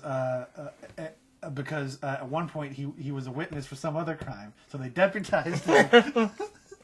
So they say, hey, he just has that forever now. He just has that privilege forever. So now since he's the cop on the scene, and he didn't lie, his vision prevails. I think that's got to be how it makes. That's how it makes sense. But yeah, it's like, and it was, and if Kozak's side of if his story made sense either, it would make more sense to be like, oh well, now there's it's a questionable situation. Yeah. But his story of he went crazy and shot himself. Yeah, and it's like, well, where did this It was your gun, man. How did he get it? It was your gun. How did he get it? If he was like, oh, did he shoot? And as I was talking about before, like it's not clear whether that he was like shot in the head. What is it? Skanky implies that he shot himself in the head. Looks like he got shot. But it looks like he got it right in the chest. Yeah. From when it happened. Yeah. But yeah, it's real weird. And also, yeah, the shooting yourself like dead in the chest like that is a real crazy way to kill yourself of all the ways to kill yourself. I know that Junior Seau killed himself that way because he wanted them to study his brain. Well, but that's the I know. There's a specific reason. I know, but I'm saying it's a crazy way for the average person who isn't trying to get their brain studied. Yes. Okay. I didn't think I had to put in that caveat. And so yeah, they're just like, yeah, if I can, it's all dismissed, and so then so then Knight's hanging out with Jeanette in some fucking sketchy ass alley. Like, I don't know where the fuck this place is. Yeah. Probably between two murder warehouses. Yeah, it's and like just like a block down from the and basically like. He's like, Knight's like, I couldn't lie anymore. Jeanette's like, who the fuck gives a shit? That's basically her stance on this. Yeah, he's like, she's full on vampire trained, so she's like, who cares what these mortals do? None of it matters. Yeah. They live. Talking about man, dust in the wind. yeah, that is basically it. Talking about man, dust in the wind. They're mayflies. Who gives a shit? Yeah. They're here one day, gone tomorrow. Yeah, and. Because she's a bad friend. Yeah, and I don't know why he talked with her. He should fully expected that. No, he should have went and talked to Nat, the one who was trying to convince him to tell the truth. Yeah, no, he should have. He 100% should have been talking to Nat. Instead, he talked with like one of the worst people to talk to. It's true. Because there's no way he doesn't know that this is what she's going to respond. So basically, so why don't you just drink all the court? He's like, so yeah, it would be fully on brand for him to be like, so how many of them did you kill and eat? So none of them? That doesn't make any sense. So yeah, so yeah, she says that they could just fuck off from here and just go somewhere else and start vamping up anew. I think she suggests Paris. I think she mentions Paris, but she also says anywhere. Yeah, she says anywhere, but I think she. Yeah. I think she like nudges a bit towards Paris. Yeah. Because she's being aggressively French while she's doing it. Yeah. And she does ask why he actually gives a fuck, and he's like I want to find my soul, and she's like, it's gone. Fucking LaCroix took that shit when he turned you, man. Fucking. And also, speaking of which, where is LaCroix? She does. Local grocery store. She does. She asks about LaCroix. And then we get the flashback to the previous earlier this season. Yeah. We get the Naruto flashbacks. Yeah. No, this as I said, this is as aggressive as with the flashbacks as Naruto is. And almost, I should say. It's not as bad because Naruto is really bad in that regard. Well, we're only 5-6 episodes in. This is episode 7. Yeah. Yeah, I mean, we still got time. They can build up to. Oh no, they got time. I'm not saying they don't got time. I'm just in this particular episode, we have flashbacks to earlier this episode, flashbacks to the lie of earlier this episode, flashbacks to the 1820s, and also flashback to the first episode. I should say to this one's extra flashbacky. This one's more flashbacky than previously. But if we follow this curve, but by episode 20, it'll be nothing but flashbacks. There'll be a full clip show. And then 21 will just flash back to that episode. The equivalent episode of Naruto. Around this point of the episode, they would be explaining what they did, like literally 10 minutes ago, like whatever convoluted ninja bullshit they did to pull off whatever they just did. That's what would be happening at this particular point. So I feel my point stands. Is that they would be flashbacking to literally 10 minutes ago, as opposed to earlier this season. Now I know. When you were explaining, you were talking specifically about a flashback, but this was also him explaining what happened earlier that day to her. I know it's without a flashback to it, but it was just a funny connection. No. He is explaining that to her, but there's no accompanying flashback. Well, it also helps that he's not explaining it to somebody who just saw it. Because that's what it would be. Yeah, well, that's why they didn't. That's why he's not talking to Nat, because then they have to put in the flashback. Yeah, just like where's LaCroix, and you just flash back the murder. Yeah. He's just stabbing him with a flaming stick and saying, "Go to hell." And then he's like, He's like, yeah. And she's like, dead? I'm pretty sure, where's LaCroix? Then he flashes back to the scene, and then she's like, dead? And then he flashes back to stabbing. And then he doesn't answer, and he's like, and then she's like, you're pathetic. And basically calls him like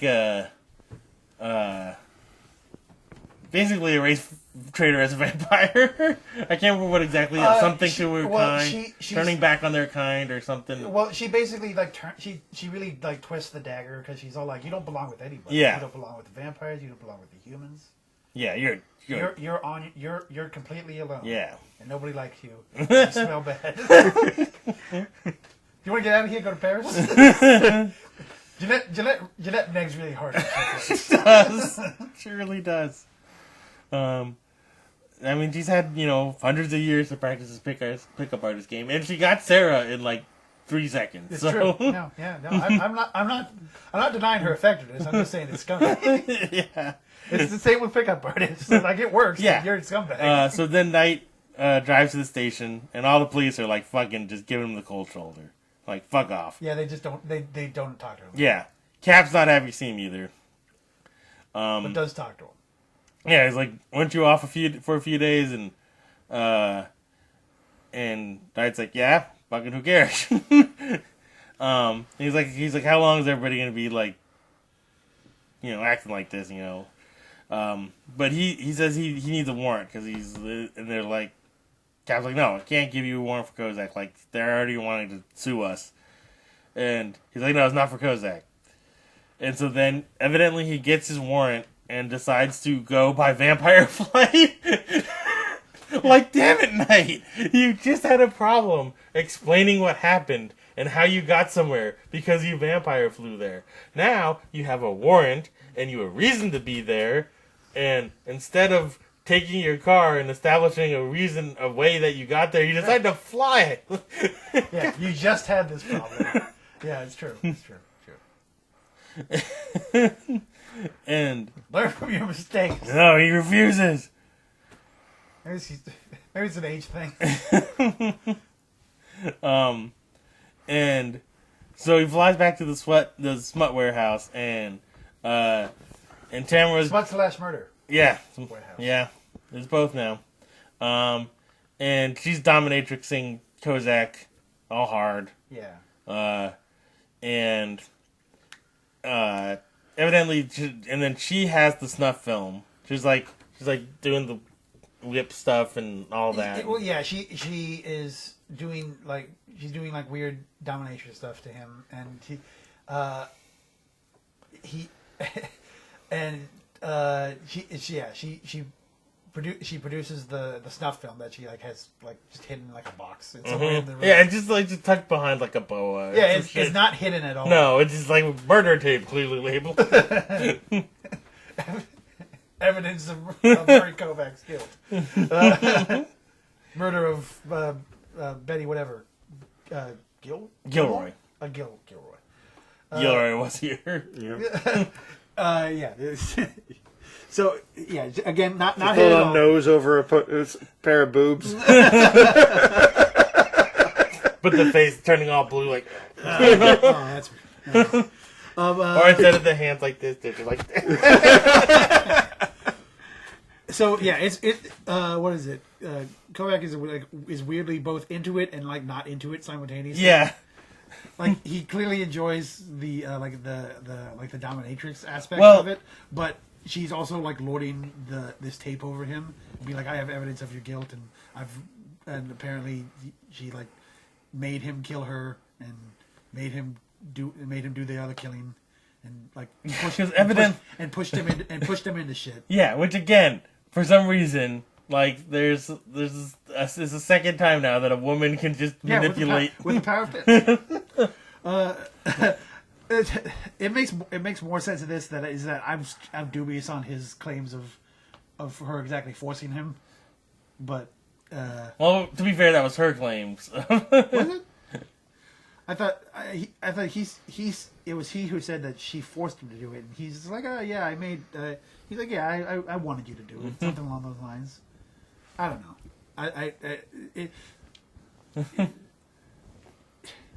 I feel like they're already running out of angles here.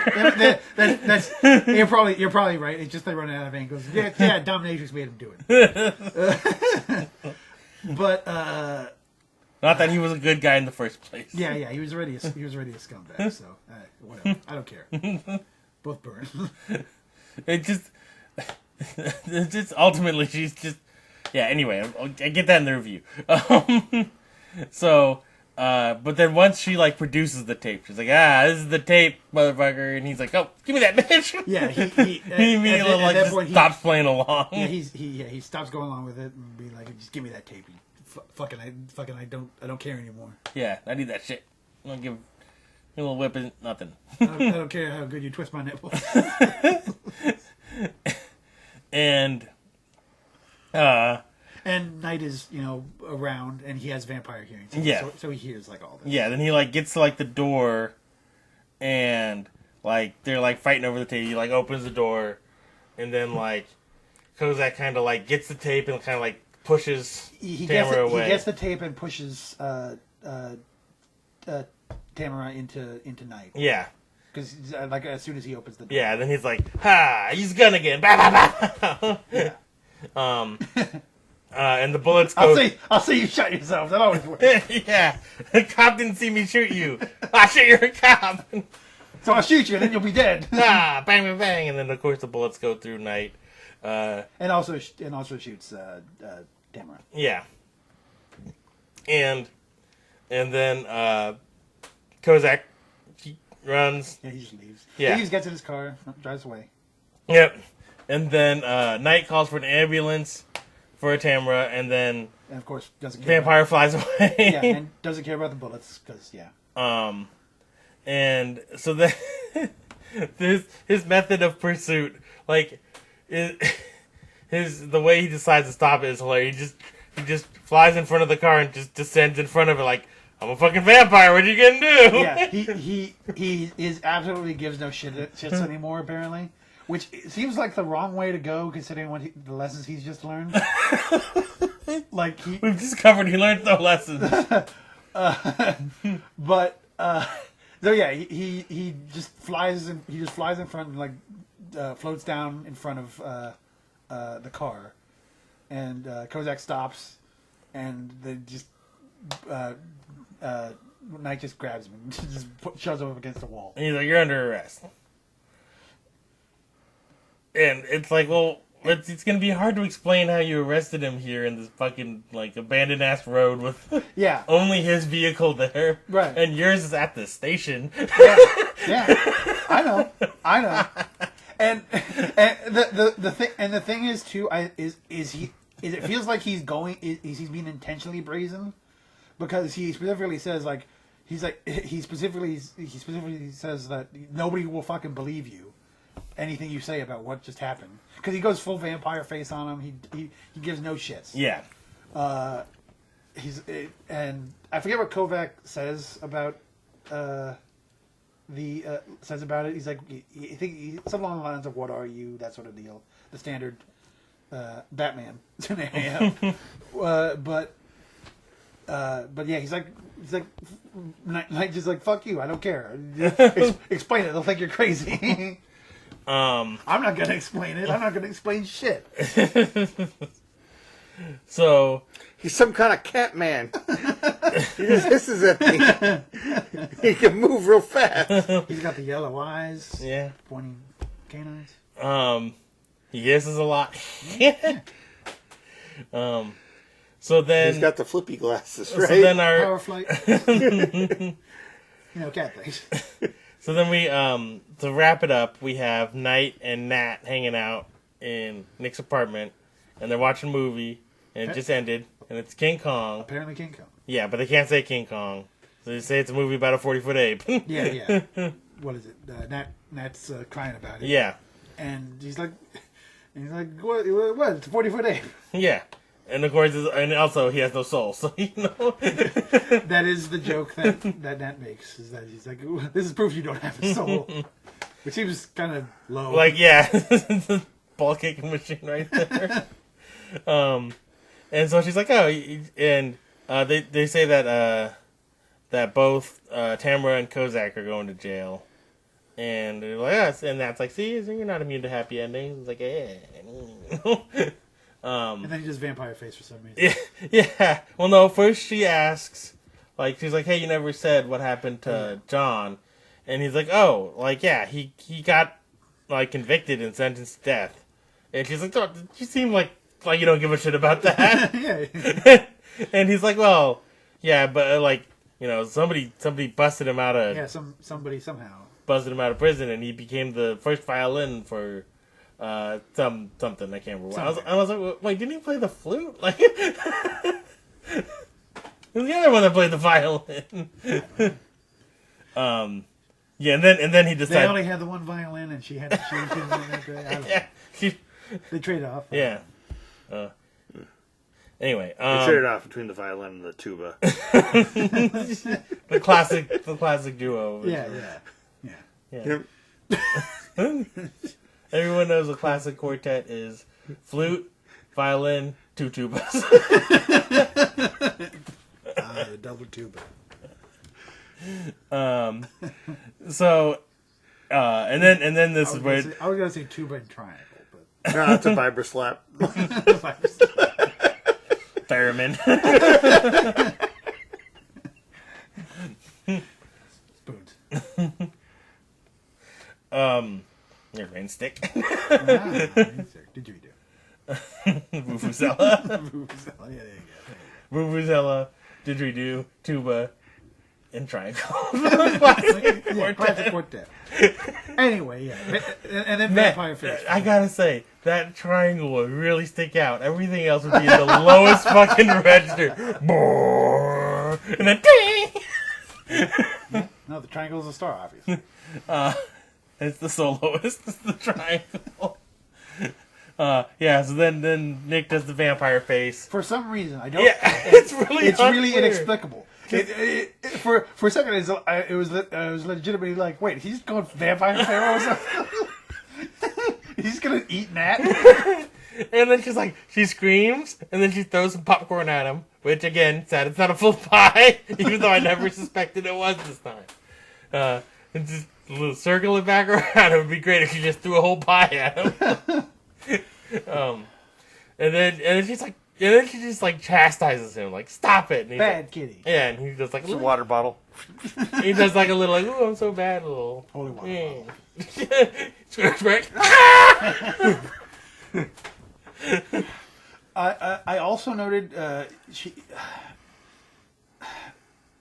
despite apparently not being his girlfriend, she's in full girlfriend mode in this particular scene. Because she's wearing like the baggy shirt thingy. Yeah, and it's so like usually that's like, oh, she's wearing his shirt, but it's like not the kind of shirt that he would ever wear. Well, it's also a weird shirt because I don't know, because you can't read most of the text on it except for like the very top text, which apparently just says something about racism.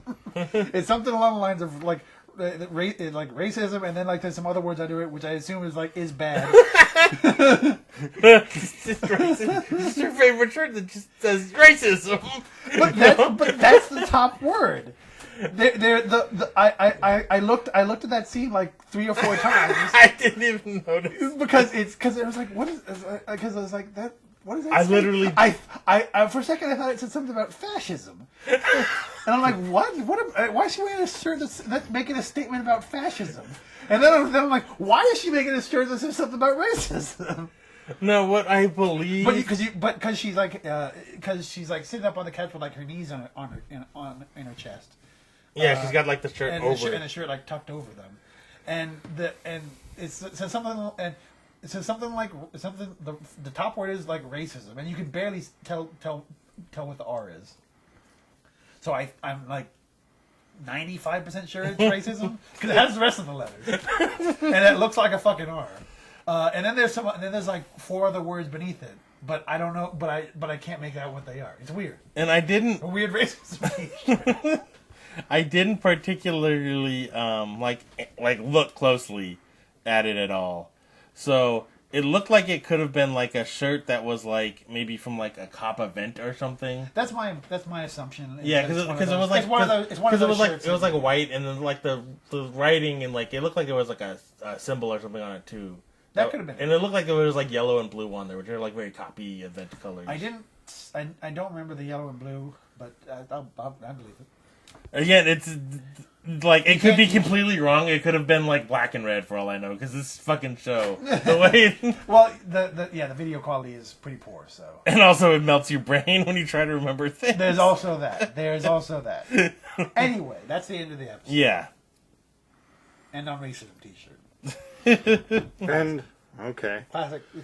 I'm not sure what the stance is on racism. I'm assuming it's negative. You're assuming it's not her favorite yay racism shirt? I'm assuming it's not the racism. It's not that bad. I'm assuming that's not the rest of the letter. Racism, I've seen worse. Racism, it's just the Jews.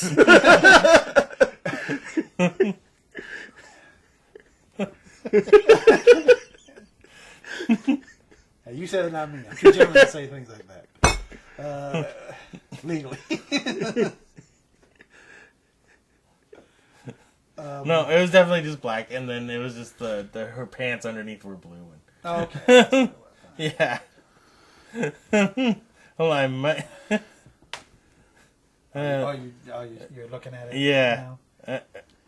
Yeah. No, it's frustratingly hard to read. That's why I had to look at it as much as I did. Oh no, actually, and it's weird. Previous episode, I don't know. But anyway, yeah. End of the episode. So for this one, there's this one.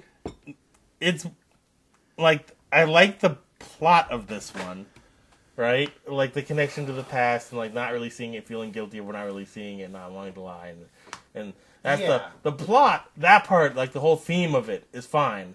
That I'm cool with. The way the plot actually works with that is ridiculous. And the resolution is also very ridiculous. Yes.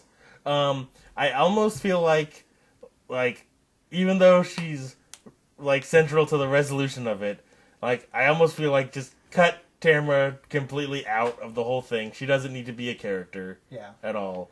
It makes a lot more sense if fucking Kozak's like, oh, like he's like I saw he was wearing a wire and got mad at him and then he grabbed my gun and we fought over it. Then that would be a fine. Yeah.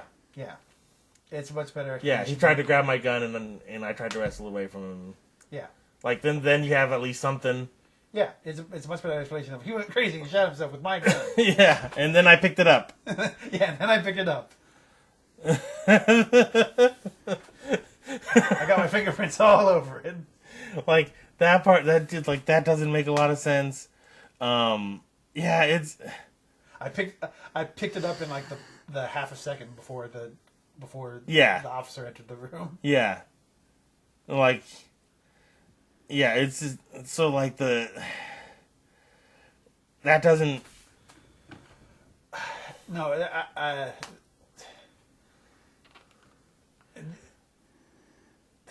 what is it?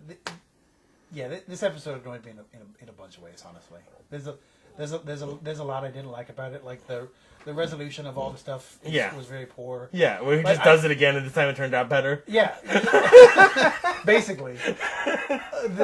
This new game plus did. The save from last load. Yeah, or load from last save point. His mistake originally was not being a vampire the whole time, and being a cop some of the time. Yeah, like it doesn't. That's what he learned. Yeah, it's be a vampire all the time. Right? My baby wants the vampire all the time. So, like I said before, it would have been a lot more satisfying if it had been like, oh, his testimony, screwed up, but the case continues. It's not just dismissed because. Yeah. And then they get him for some other reason. Like they find the tape or whatever. Like he's like. I could see he starts being cocky and like brags about something about the tape, and then that leads Skanky or Knight to find the tape wherever he stashed it, and then he finds the tape and he's like, "Man, I got this tape. Doesn't matter if I lied about that. I have this tape of him strangling a woman to death." And it's like they were like, "Oh, put a badge on that camera." Yeah, like.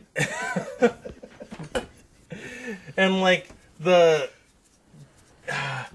I deputize you as Sir Fiji and Polaroid. Officer Nikon. He's been undercover for years.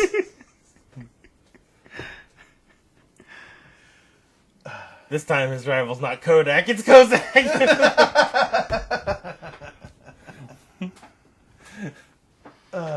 But yeah. But no, Kozak got off on a Technicolor TV. Oh jeez. Cop officer who just talks in camera puns. Cop camera who just talks in puns. That's pretty good. I like that. I do like that. He should be a sidekick for the long arm of justice. Long arm of justice. That sounds like an indecent exposure. You look a little overexposed. Oh, jeez. Yeah, I like it. like it. Yeah, it's like there's, and if like, yeah, it's just the things I like in the episode is Skanky pathos and Skanky just being disgusted with Tamara. That's the things I like in the episode, pretty much. Well, like, and like I think that even though the plot around it was dumb, like him having the thing where he's having the flashback to somebody else thinking that they knew what happened. No, see, that was fun too. That was like him having his doubts about what happened because of that. Like if it, and that being a thing, that's a good thing. But ultimately, like, it doesn't make sense because it's like, oh, he stopped lying. He doesn't want to lie because he's trying to, like, claw back his humanity and do the right thing. But then and he just vampires out and solves the problem anyway. Right. With vampire. And that implies, at least in the beginning of the episode, when like she first shows up, that like using vampire powers like exacerbates the condition. Yeah, because she questions him about like how he got there as fast as he did. Yeah, he's like, I did the thing, and she's like, use your vampire powers again. You're not supposed to do that. Yeah, but it was at the station when they were having a little party, so she like did it like covertly. Yeah. She doesn't outright say. Yeah, I can't remember how she drops the hint. Yeah, I don't remember how she phrases it either, but that's the gist of what she's saying. Yeah, and so it's like it doesn't make sense that like she's the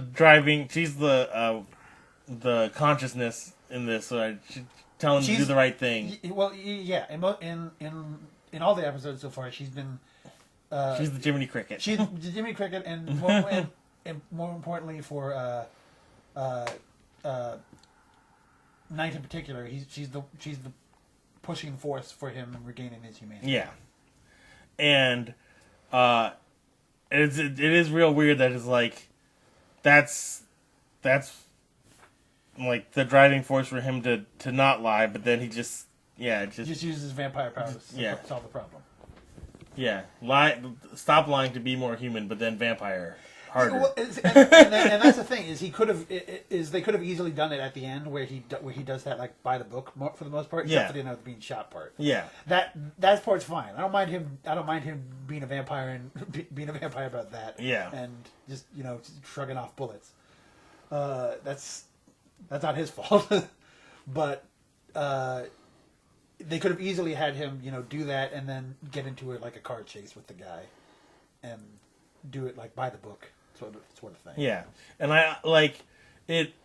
I'm not sure. I haven't say by the book, but by the TV book. Yeah, and I haven't thought about like how the thing that really I'm on the fence a couple ways about this, but one of the things that would have made sense is if it actually wasn't him that shot. If it wasn't Kozak. If he actually shot himself. No, if it was Tamara that shot him. Oh, if she was like in the corner. That was part of the thing. I was thinking that would have been good. But then I immediately threw that out, and then I had thought about it again until now because Nat's like, oh, you're shot like point blank. Yeah. And it would have made more sense of like, oh no, he got shot from like it was way farther away. And then Knight would have been like, oh shit, what? That would have been good. And if she would have talked to him after he had already given the testimony to the prosecutor. Yeah, no. That would have been nice. Yeah. Because then he wouldn't be like actively really trying to deceive.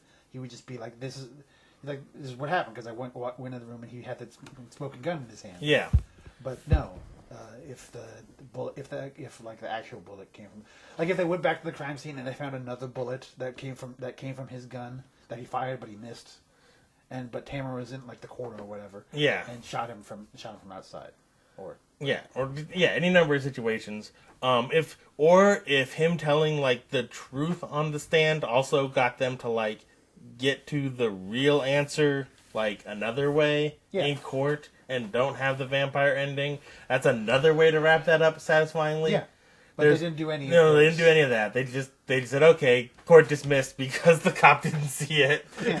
The funniest dismissal of all time. And then he'll just vampire problem solve later.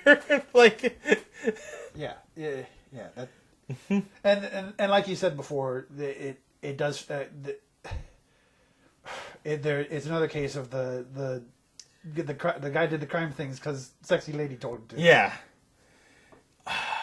Which I hope doesn't pop up for at least a while because it's already really wearing thin. It is wearing thin. Well, what if it's like guy did the crimes because sexy lady told him to, but not like just because sexy lady told him to, like it's a Bonnie and Clyde situation where they're both in on it. Or if they do like, oh, the guy did the crime because the sexy lady told him to. But the sexy lady made him do it because a sexy man told her to. Like, then it's like like there's another layer. Then are those both good? Okay. Like, yeah, like, okay. Then it's like, okay, at least there's like a something, right? We can't just have the magical power of tits for no other reason. I don't know, man. Tits. And so it's like this one, it's like it's frustrating more than anything else. It's frustrating because there's like almost bones there that are really good, but then as implied, I do feel this is like probably the worst one so far. Yeah. So, what are we looking at? Like a 3? We already have a 3. That was episode 5. I think more closer. Which was also the. I think closer to like a 2.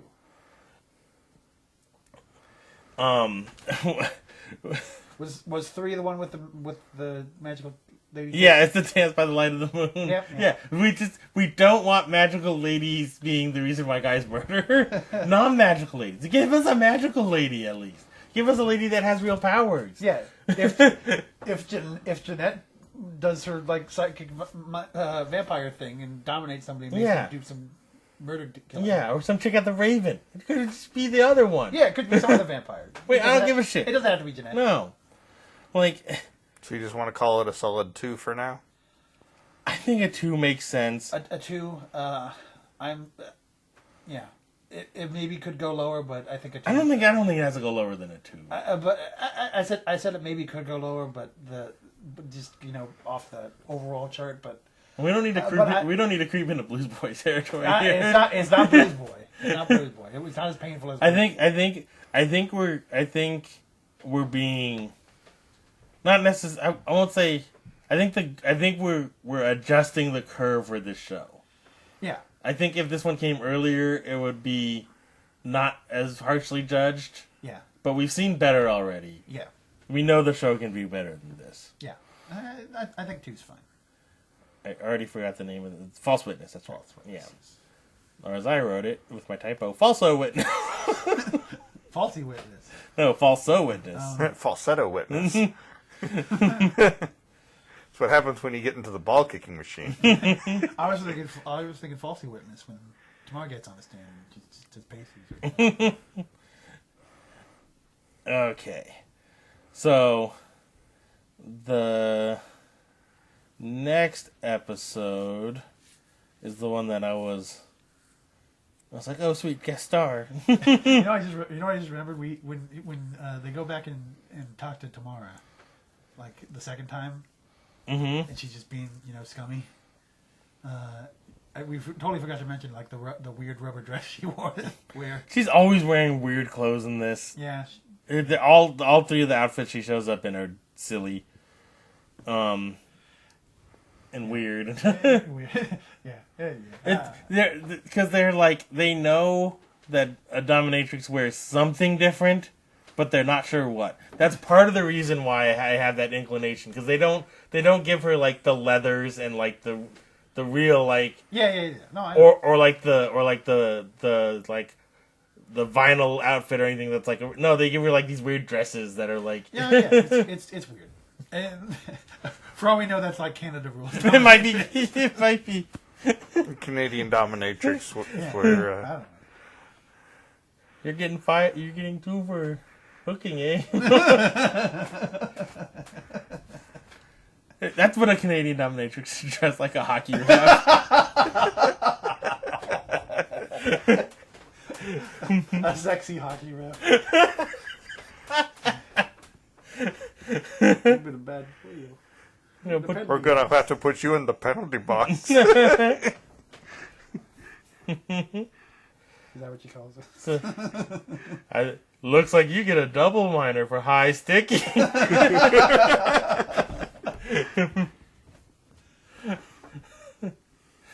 Then she blows the whistle.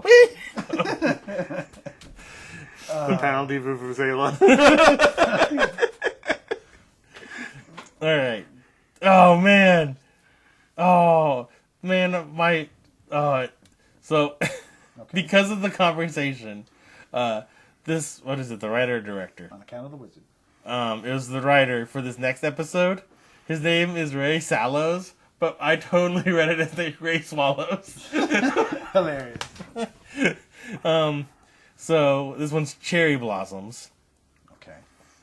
So caught in ambush by Chinese mobsters, Nick discovers that an old man, played by James Hong, protecting a wounded mobster may be related to an attempt he made to cure his vampirism at an acupuncturist in 1916 Chinatown. I have a feeling the next flashbacks will be 1916. I have a feeling the next flashbacks will be in Chinese times.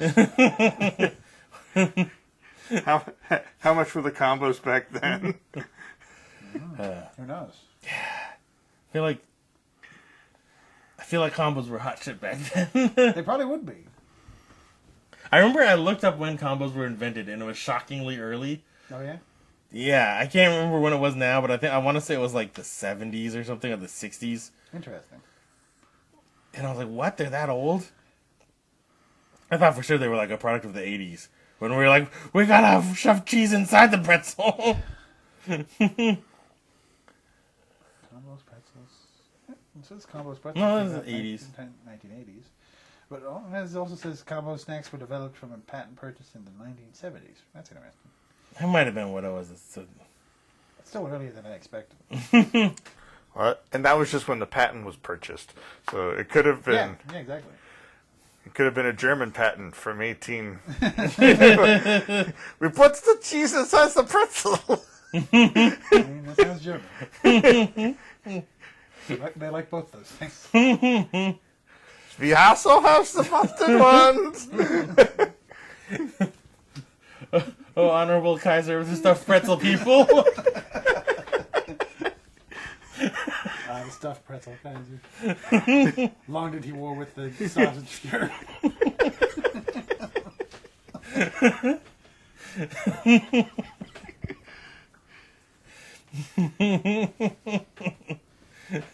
Until eventually he was laid low by Colonel Mustard in the kitchen with the candelabra. All right.